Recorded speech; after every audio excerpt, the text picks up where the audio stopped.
Welcome back and thank you for staying with us. Quite an interesting chat we have coming right up. Anderson Edewor is an eccentric creative with over 11 years of redefining interior design through bold, eco-conscious innovation. Known for his unconventional style, he champions sustainability by upcycling materials into artful and functional spaces. Interior decor that is eco-friendly. How do you do that? It's great to have you, Anderson. You're welcome. Yeah, thank you so much. Right. But has it always been interior decoration, or in your journey of creativity, interior decoration is the one that is at its point now? It started with fashion. We started with fashion, eh? Okay, talk to us. How did that all kick off? So growing up, I was just my mind was very fashionable. And then I think you are. And then my family gave me the room to always explore my fashion sense. So I would not just only dress up myself, I'll do it for my brother and my sister. You know, so while I got into uni to study physics. Physics? Yes. What? How did that happen? Yeah, I was also going for engineering, and then I had a fall on physics, and then I got physics. You know, but what I'm thinking about it is that a student who's creative in fashion, I would say you tend more towards the art-inclined disciplines rather than science. But you know, we didn't have a choice then. Our parents, boys would they be insisted. engineers, girls would be guy. So yeah, I was pushed into engineering. Yeah, so during my study, I was dressing up differently. You know, so a lot of people would come and ask me where I got my stuff from. You know, and then I gradually started growing a business from fashion. So I think interior design came when I had my first store and I had designed it myself. Like I literally did everything myself.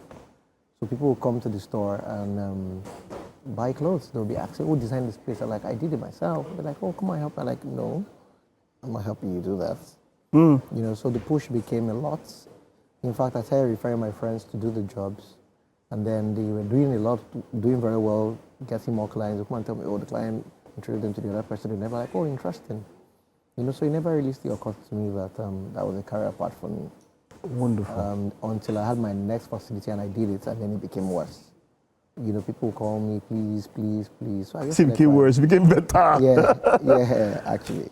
Because I feel like it derailed me, but today I'm happy about it. Are you happy about it? You know, I love this because when you do a good job, word of mouth, referrals, that's what takes you. So basically, that's what has carried the business so far. Exactly. You do not even need to, you don't even need to advertise at the start. Yes, advertising can come in a little bit later, but when you do something excellent, people will look for you. Exactly. And I think I'm one of those people that I've gotten most of my jobs from referrals. From referrals, yeah. I can remember one time I was working on my client's project.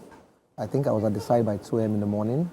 I was stitching a particular furniture piece that I was making myself. You're doing it yourself? Yes. And then they came in and they were surprised, like I was still there. You know, so they kept on videoing me and posting me online. You know, and then I think I had about 600 followers or so thereabout. I slept and I woke up and then I had like 2,000 plus people like sending me random messages like, "What is going on?" Yeah, so I think word of mouth and referrals have actually done a lot for me. I like this because I'm trying to put it into something that's happening to me at the particular moment. You know, how does the mind of a creative work? You know, now you mentioned something about 2 a.m. Is it? Do creatives have to not sleep, as it were? Because you know, when they say that the mind of a creative is eccentric, you know, they are haphazard. You know, they are not straight. A creative, you know, is it that way for you? What's it like in your mind? Well, I think that growing up, I didn't understand it. But I remember there was a time that I would be crying, like I couldn't sleep. And then it was a problem. And then when I feel like sleeping is when people are going to work. I'm like, what's going on? How old were you at this point? In my 20s. You know, I'll be awake all through the night. In the morning when people are going to work, I'll be feeling sleepy. And then I have things to do. I'll nod during the day.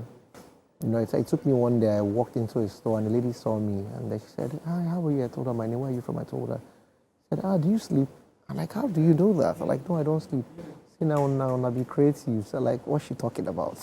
Wow. You get what I mean? I don't think anybody in my immediate family understood what I was going through. You know, they just felt like maybe I was odd or different. Or is that the case still now? Is that the case still now? At the moment? Yeah, maybe this generation, they are because all of them think they are creatives. But during my time, I don't think it was as popular. We didn't know what we were. But for you now, do you still have that? Do you still have that issue still now? Do you find it hard to sleep at night? I find it very hard to sleep. So how do you do? You sleep mostly during the day and all of that? I can't even sleep during the day.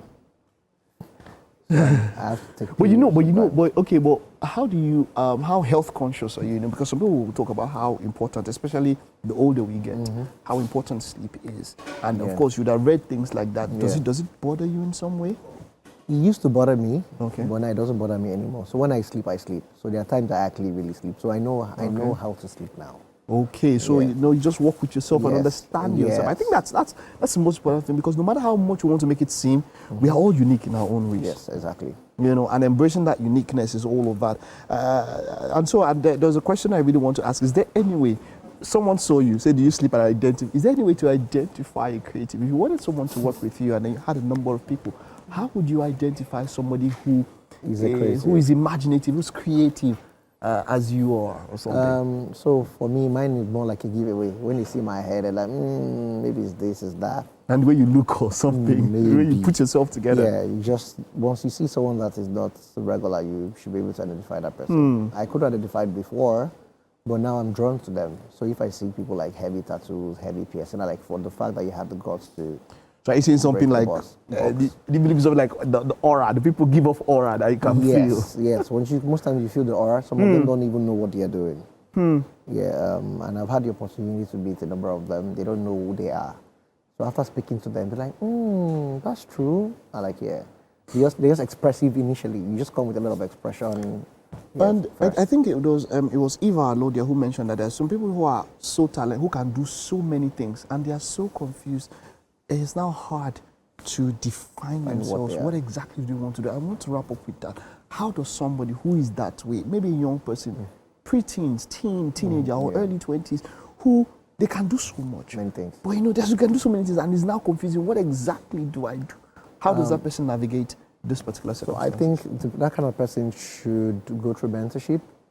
And how do you find the mentor? That's the next issue.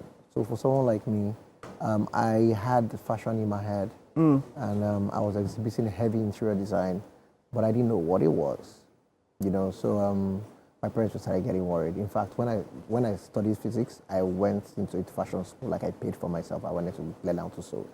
My dad panicked, but while I did that, he said, I think you should go to a business school. So while I was in business school, I think it sort of helped me brush what I was doing, and then it was just back to scale of preference.